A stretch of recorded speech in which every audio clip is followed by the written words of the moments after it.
আমাদের তকদিরে তো আগে থেকে বিয়ে ঠিক করা আছে, তো আমরা যে একটা মেয়েকে পছন্দ করি তাকে কিভাবে পাবো? প্রশ্ন অদ্ভুত প্রশ্ন তো। মানে আল্লাহ তাআলা তো তাকদিরে আগে থেকে একটা মেয়ে ঠিক করে রাখছে, এখন বলে দিলে আমরা ওটা তুলে নিয়ে আসি, এ হলো ব্যাপার, তাই তো? দেখেন, তাকদিরটা বিশ্বাস করার জন্য। তাকদিরটা কিসের জন্য? বিশ্বাসের জন্য। তাকদিরটা দেখে দেখে আমলের জন্য না। পার্থক্যটা একটু একটা এক্সাম্পল দিয়ে সহজে বুঝবেন। আপনি একজন প্রভাবশালী ব্যক্তির কাছে গেছেন, উনি এমপি সাহেব, মন্ত্রী সাহেব বা একটা বড় পদস্থ কর্মকর্তা।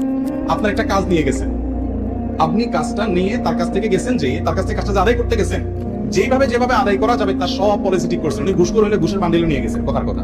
অথবা উনি যেভাবে গেলে, যারা দিয়া ধরলে বললে, যেভাবে বললে খুশি হবে আপনার কাজটা করে দিবে, আপনি সেগুলো সব ঠিকঠাক মতো করে নিয়ে গেছেন।